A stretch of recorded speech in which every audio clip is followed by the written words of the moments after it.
This is the No More Wasted Days podcast, and we're your hosts, Sarah Kaufman Bradstreet and Heather PG.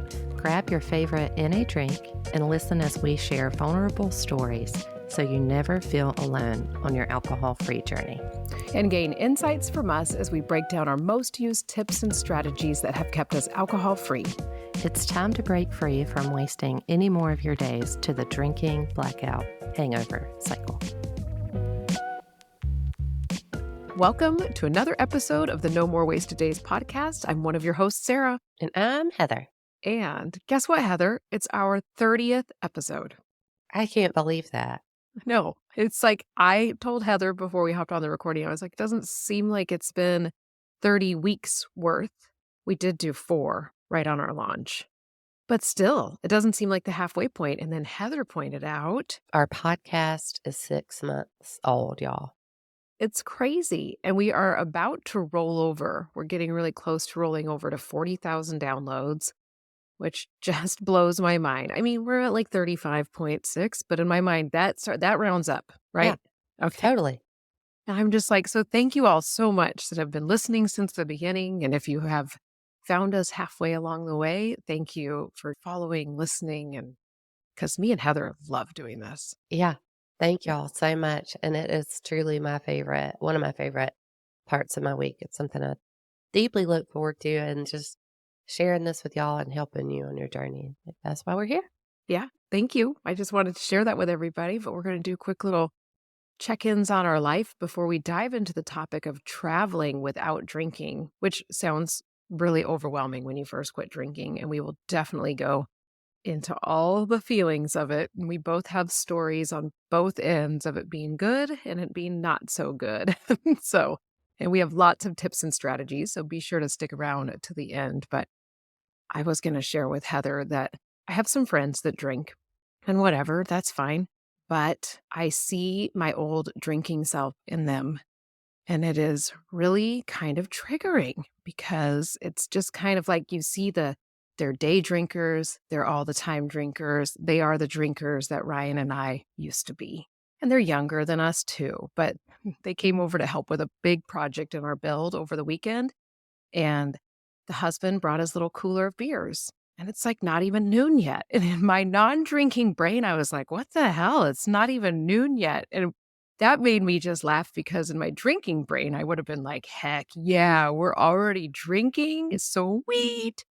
But it was just, I don't know. It was strange. And then they just kind of hung out throughout the project, during the project, and really only each had 2 beers. Like, not a big deal, right? But it was just something in my brain that was like, how strange. And then also, whoa, that used to be me. And I could feel the chaos that would come from starting drinking that early. Yeah. And that was a little bit of a trigger for me. And it was, I don't know, it was just, I always try not to be judgmental. I think it's more that I just have this feeling of like, I can't believe that used to be me. I know what comes after that. And I'm just so glad I'm on the other side, I guess. Yeah, I think it's really interesting when we're connecting with others and we see parts of our former selves. And at first it's like, oh my gosh, they're drinking before noon and they only had 2. It's kind of like it's kind of mind clustery. Right? Yeah, there's a lot of thoughts about it. There's a lot of overanalyzing of it. Yes. And I don't like that portion. And it's funny because we went and did another thing. We went and did this thing called Beer Choir over the weekend that my choir director hosts. It sounds right. That doesn't sound like something that a sober content creator should go to. But it's at our local brewery in this small town that we live in. Side note, we live in a town of like 150 people year round. Yeah. It's a small town. We have a brewery, a distillery, and a winery. What the heck? Like, I mean, seriously? That's a lot per the number right? you just gave. It is a tourist town. But anyway, at the local brewery, my choir conductor does this like once a month during the summer. He picks an artist. So it was Billy Joel this time. He plays all the karaoke tracks and he leads it.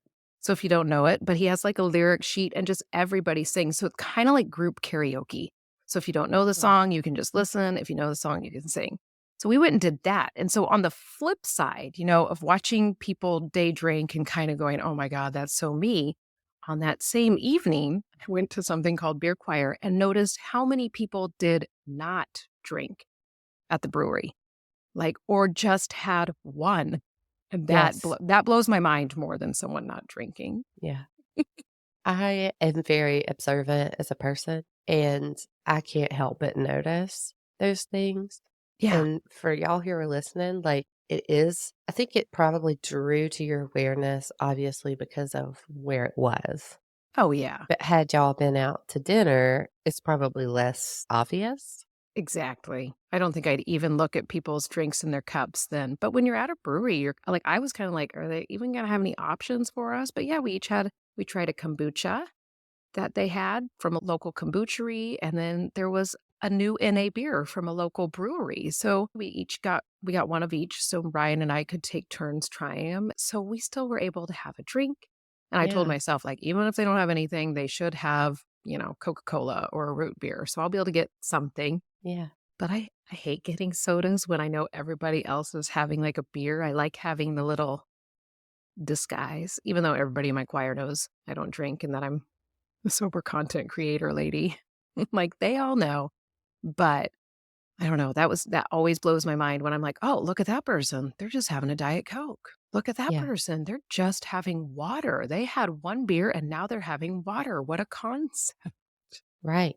With your sober glasses, or goggles, it's much easier to observe. I know this past weekend, I went to see some friends and we were out in the sun and having a really good time. And they had an Olipop beverage and I tasted it. And it was the first time in 3 years that I have tasted a beverage like in the sun, kick off the summer type deal, or just period, where I was like, this is good in the fact that I could kind of taste like it reminded me of a beverage that I used to drink in the summertime, and it wasn't triggering, it was just good, Oh, nice. and I share that with excitement, kinda like what you were talking about, like, wanting the glass or the experience or not just the soda. Yeah. Like, for the first time in 3 years, I was like, "Oh, this is good," and I think the funniest part to me and the most telling part to me is I didn't finish the whole drink.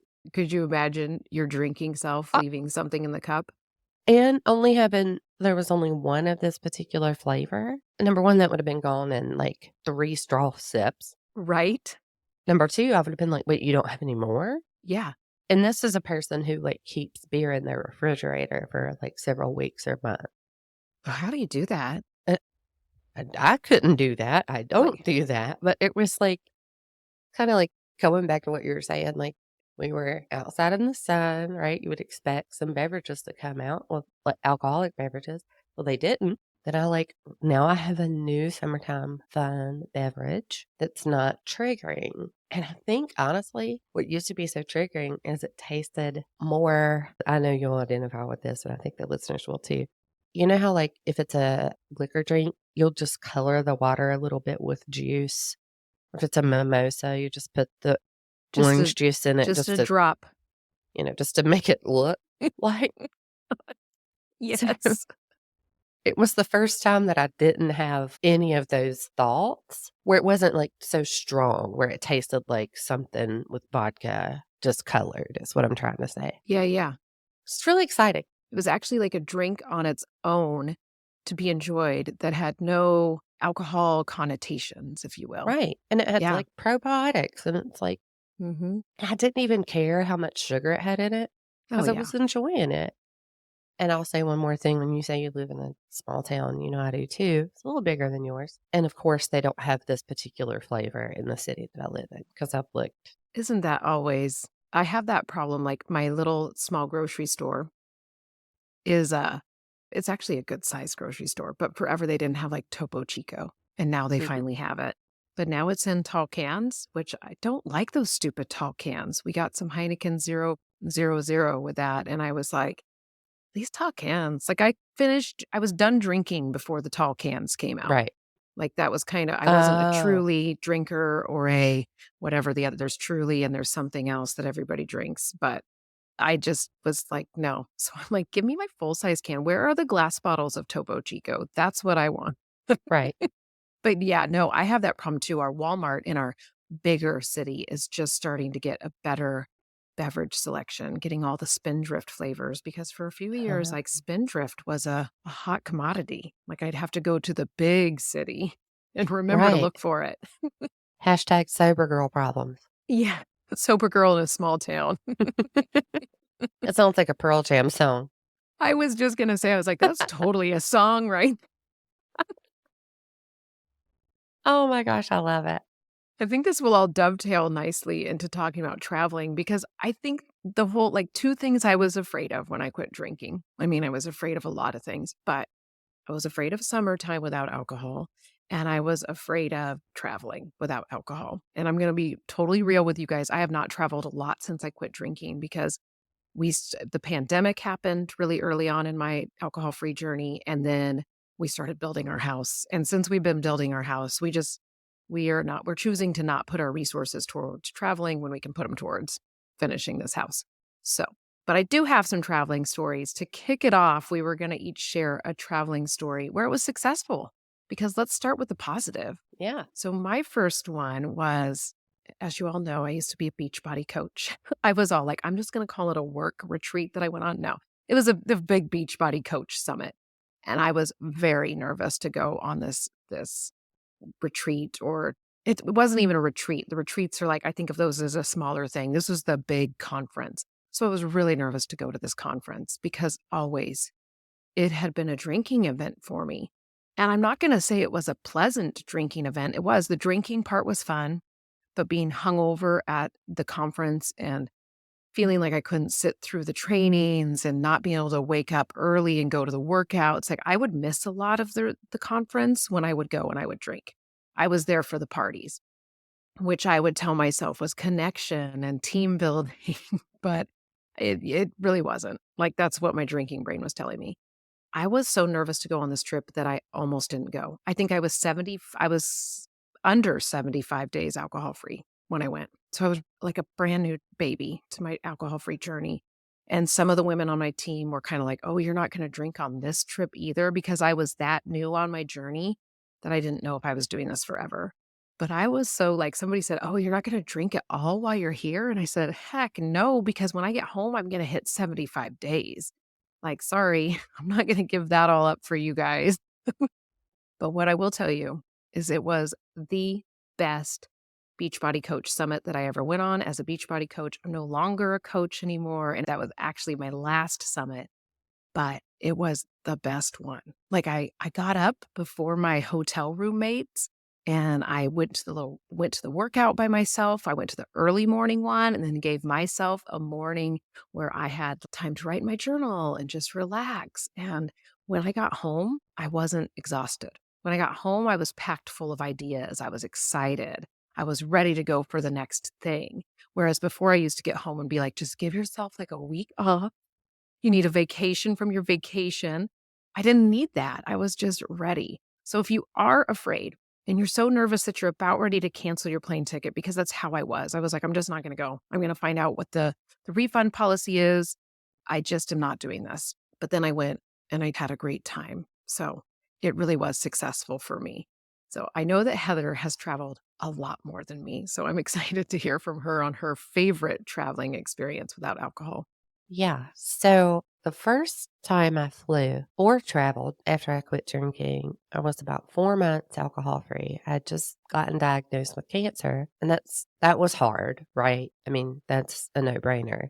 And I flew, just for clarification, onto a family vacation, our actual second family vacation as a family, my first one sober. I could wait for results. Like, I knew I had cancer, but I could wait for results in the state I lived in, or we could go on this trip as planned.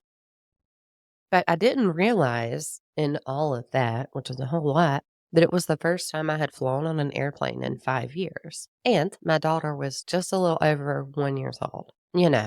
Golly, go big or stay home for real, for real, for real. So there was a lot to think about ahead of this trip. And we were flying to Maine. And I remember thinking, like, if I have ever needed a plan in my life, I need it now. Yeah. And we'll get to that later on in the episode. So y'all hang on because we're going to give you some tips and strategies. So don't cancel your flight yet and stay tuned. But I mean, that was a lot. So we did have a great time. I ate the sweets, I did the things, and it was a great experience. And it's an example of like if you're resourced and have some stuff in place, you can do really hard things like I just mentioned and not drink. Now, I'm not saying that addiction is not extremely powerful, but if y'all have listened for a while, you know I'm always going to give that disclaimer. So it was a great trip and I learned a lot. So now on the flip side, and I love that you were bringing your daughter who wasn't even 1 on a plane ride. Like, whoa. We did that with Mhm. our twins. They were 9 months old. We flew home to see my parents. That was hard. Yeah. Now, on the flip side, thinking about a time that you traveled, that was hard. That was maybe it triggered you in some way. And for me, mine was being the first Memorial Day weekend, being alcohol free. And we came up to our Mm, land that we now live at. I was only 2 weeks into my alcohol free journey. So as I keep saying, guys, I haven't traveled a lot alcohol free. I've got some stuff on the books, but but yeah, I was like, "What in the hell are we gonna do? This is gonna be boring." That's all I thought. This is gonna be so boring. We're going camping basically because we had our camper trailer up here, and I was like, "So we're gonna like, are we gonna have a fire pit? And are we just gonna stay up late like we used to?" And I can't right. remember if we did or not. We don't have fire pits as much now that we don't drink, but it's honestly because like, the sun doesn't go down till 10, like, pipe down, son. I'm like, some of us want to have a fire pit, but yeah, no, it was just kind of a boring trip. I hate to say that because I dislike it so much when people say like, "Oh, I'm really bored on my Yeah, alcohol-free journey." So I'm me like, too. "Well, then go find something to do," which I did on that, okay? I read a lot on that trip. We went and hiked. We went down to the water. Like, we did all the things. So we were busy. It was just very, very different. But packing to go on the trip was a lot easier. Packing to come home and leave our land was like a million times easier without alcohol. I think I actually unpacked our stuff when we got home to our house. So there were a lot of positives, but it was definitely tough. It wasn't a triggering trip or in any way. It was just kind of hard, but I survived. Yeah, I love that. I was thinking about you kinda anticipated that you thought you might be bored, Yeah. and you made adjustments accordingly. And, Yeah. like, even if you're just traveling to a different part of your city, Yeah. like, still do the same thing, even if it's not flying or going on a cruise. Like, even if you're just going to a little one-night stay, like, that counts too. It doesn't Yeah. have to be the big airport one-week excursion. Yeah, exactly. Because I do that's more the traveling we do at this point in our life are either day trips or maybe an overnight or weekend. And it's just so much easier because those trips actually can sometimes be harder, right? Especially if you're a parent and you're packing for everyone for this very short trip. That's a lot of stress in a short amount of time, and your body can handle it a lot better when you're not drinking. Yes, most definitely. So what is your hard travel story? Well, that was a big one, the one I just said, and, just trying to just being in an airport alone was triggering. Take the circumstances that I named earlier. It was hard just to be a people in an airport because I had not flown in 5 years, and I don't think that I had ever flown as an adult without some kind of alcohol. So just being in an airport was hard. Yeah, being in an airport is it's a whole thing when you're not drinking because I think I've said it before, there's no time in an airport. Like, because 'cause you're traveling to different time zones and people are coming and going from all different places in the world, so it may be 6:30 AM, but that's beer 30. You don't even have to Right, choose a mimosa if you don't want to. So right. it and my gosh, alcohol was so intertwined in my flying. Packing my little liquor bottles, we were talking about this on a Daymakers call that I bought 1 set of little liquor bottles, and then I would refill them with my big jugs of gin and vodka, and those were our special airplane bottles, and it's just ridiculous. Like, when I think about it, I'm like, "Oh my gosh!" Because when I found out that security didn't care if they saw little liquor bottles going through, they just wanted it to be under 3 ounces, and that you needed to keep it under, like, under wraps once you were on the plane. But otherwise, I was like, "Oh, game on," in my drinking mind, and then I would still get the mimosa or the Bloody Mary at the before I got on the plane. I thought I needed it to hop on a plane, Right, and I was so much more calm the first time I flew sober than I ever right. was when I flew drinking, so it's just silly. And your drinking brain is conditioned to having it in those situations, Mhm. and it'll tell you like, "Oh, you need this for anxiety." If you have anxiety about flying, it actually is less anxiety provoking, and there are lots of other ways that you can combat flying anxiety. Oh, yeah. We know now that alcohol, it's like pouring gasoline on a fire in terms of anxiety. So much. So, so true. All right, we are ready to dive into the tips, but before we do, we want to be sure to invite you guys to join us in the Daymakers community. Remember, with the Daymakers community, you can try it out for 7 days for $7, $1 a day. And you can see what the group coaching calls are like with Heather and I in that time. Check out the private message thread community. You can see what happens in that private message thread community as far as a weekly focus and a book club. And there's just so many things there to support you on your alcohol free journey. So, no matter where you are, beginner, sober curious, or far along in your journey, but you just want a community of like minded people, check it out. The link is in the show notes. Yeah, and check out the link for one-on-one coaching with me. I obviously work with no matter where you are on your journey, and we could talk about managing this summer without drinking. I love it. We have so many options for you guys to be able to stay alcohol free over the summer. So, check them out. Okay, we are ready to dive into the tips and strategies for traveling without alcohol. We actually have 4 of them for you. So let's get to those. Start taking notes if you have any trips planned this year, big, small, whatever they are. You can use all these. My first one that I always tell people, I have the first two, and then Heather's going to take the second two. So my first one for everybody is to create an alcohol free bucket list for the trip. So, what are some things you want to do on your vacation that you used to not do when you were drinking? For me, that would be waking up early and doing my morning routine. It's a treat for me to do my morning routine. So, to get to do it somewhere that is not my usual home is even more of a treat. I would want to actually see a sunrise depending on the time of year, right? Sometimes that sunrise happens really early, but now that I don't drink, I can actually make it happen. Maybe I want to have one night where I do stay up a little bit later, but I know I can still wake up the next day and not have a hangover.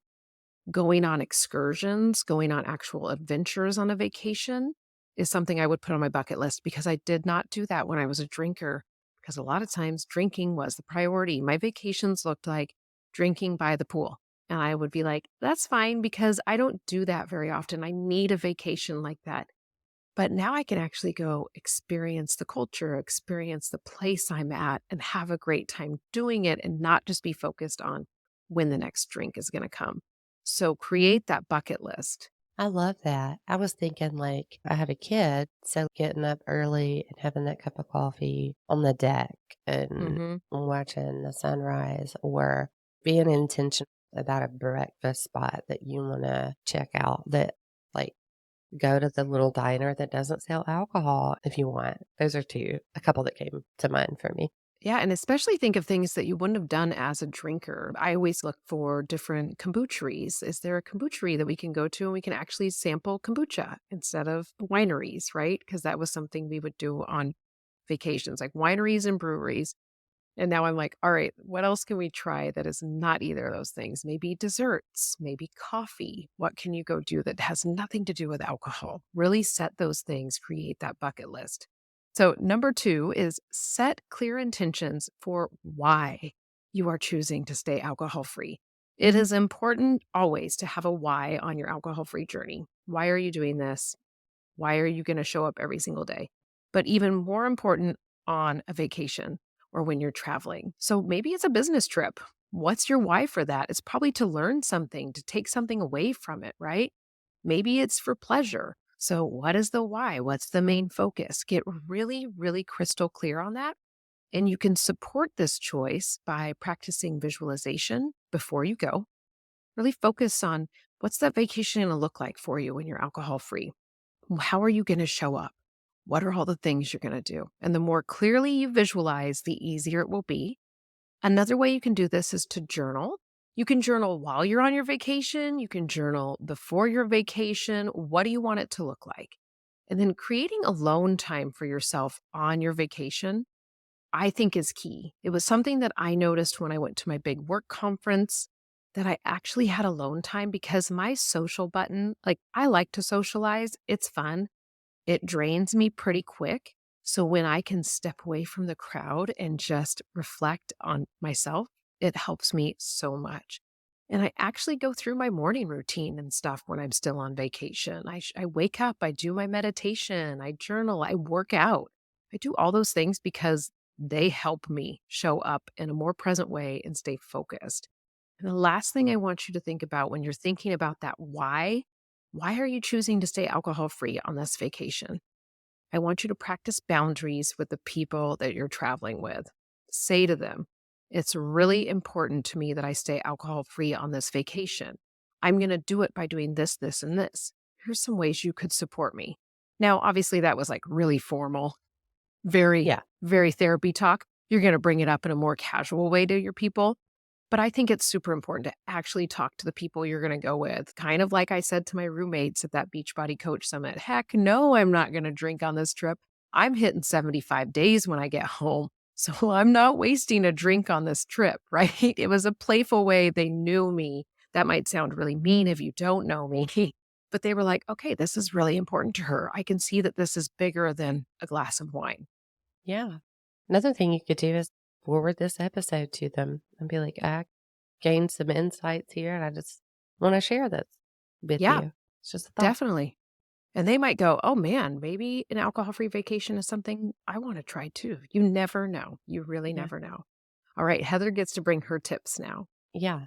So I don't know who I learned this from, and I'm very glad that I did. When I took that trip to Maine, I had an actual toolbox. It wasn't like that Sarah carries on the house build, but it was a little bag that had Quit Like a Woman, my Quitlet, a little lovey, an item that brought me comfort, and I knew its intention and purpose. And there was a journal in there. And my point is take an actual, you can fit this on your carry on. You know how I know it? Because I did it. Take if you're a physical person and a visual person, set it in your room, keep it tucked away in your bag if you don't feel comfortable pulling it out. I highly recommend that. Something tangible Yeah. instead of just on your laptop or your phone. And I knew when the daymaker calls were going to be, and then we had the thread that I could type in like, oof, or help, or what do you think about this? Because we were gone for a week. We were with people Mm-hmm. who did drink alcohol. We were in a city. There were breweries everywhere. You know, we can't escape it being around us a lot of times. And we can put measures in place to make it work for us, however that looks for like a business trip, like Sarah was saying about the routine. Something that you could put in that toolbox is like, yes, you do have 15 minutes alone because you're not recovering from a hangover. So you can go hit the treadmill at the hotel gym. If that's something that works in your toolbox, put it in there, write it down as part of your plan. And my other one, have someone that you can call or text, just like one person. And I say that because you might be creating this scenario in your head that you might be leery to put in a group thread. So I think it's wise to have Mm-hmm. one person that you can call or text that understands what you're going through, that you can just say it however you need to say it, want to say it. You're not thinking about anybody but your current situation. If you're really triggered or having a big craving, just have that as a plan. That would Yeah. be a really good tip. And I work with a lot of folks before they do a lot of first. And what I've done is type out a plan that they created and I email them. If it works, print it out. They can put it in their little bag so they can pull out a piece of paper if they're a piece of paper person. My point is try to make a plan ahead so that you can have your non-alcoholic drink from Amazon delivered to the Airbnb that you're renting. There's just so much importance in having a plan. And for y'all who are listening who are like, I don't like to plan, I'm not a plan oriented person, you'll get to a point where you don't have to do this. Yeah, exactly. You don't have to do that all the time. Like, I don't think I would be so worried now. If the only option was water, I'd be like, okay, I'm okay. Yeah. But and another thing within that planning, we had somebody go to Las Vegas in the Daymakers community. It was with their kid, and so it wasn't a drinking focused trip anyway, but they were going to be in a hotel room in Las Vegas. And I was like, you know what? You should call ahead. I bet you can have them remove all alcohol from the mini bar because that's something they were nervous about. And this person did that, and they said, "Gladly, we will definitely take that out for you." So just think ahead even in that way. Like, is there something in particular that triggers you? Is it something that could be completely removed? Because sometimes it can be. And I know that would be something for me, especially if it was like an all-inclusive resort and the stuff was in and there's alcohol in the fridge then, that's definitely a time to call ahead and say, "Hey, I don't drink." And if they're not gonna do that for you, then that's always already a red flag for you. Like, maybe you wanna give your money to somebody else on your vacation, you Yeah. know? I That's know a that we really can't always change those plans last minute, but right. That's a great idea. Remember, if you're calling a hotel in Vegas, they're not going to remember anything other than your name because they get some unique requests no matter where you are. and remember too, you're not the first person to call and say, "Will you take the alcohol out of the mini bar for me?" You really aren't. I know you're gonna feel like you are, but you are not. That's something that Right. always like, when I have to tell a doctor something that's embarrassing, that's always how you're not the first person that's gonna tell the doctor this, so chill out and relax. One other thing too that I've heard, and I don't know if I would use it in an airport, but airports can be a very triggering place, is you can actually ask the people at the desk to say on the intercom, looking for friends of is it Bill W? Hmm. Bill I can't okay, it's the founder of Alcoholics I Anonymous, can't and remember if it's Bill W. or Bill, but or they'll know what friends you're of talking Bill about. yeah. The people behind the desk at the airport are gonna know what you're talking about and just say, "Hey, I'm newly alcohol free. Can you do the thing where you page the people?" Hmm. And they'll probably go, "Yeah, we know what you're talking," and they just say, "Can friends of Bill come to gate 12, Hmm. gate C12?" And then all of a sudden, you'll have a little support system in the airport, and maybe that person will go to a restaurant with you and have a non-alcoholic beverage and just chat with you. So, Yeah. I know that might not be everybody's thing, but if you really are like, "Oh my gosh, this is something that I've newly learned about," so use those tools. I've heard that works on cruises as well. Oh, cool. Yeah, and a lot of times on cruises too, there's AA meetings, and I know AA might not be your thing, but why not on a cruise, right?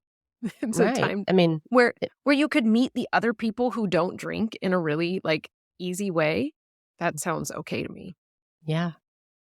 Definitely. So thanks for listening to episode 30 of the No More Wasted Days podcast. In honor of that, please go subscribe, follow, leave us a rating and review. We love reading the reviews. And more than that, it helps our podcast stay visible to help others. You can also find us on social media that's linked in the show notes below. And while you're in the show notes, check out the link to the Daymakers community, one on one coaching with me. And until next week, bye, y'all.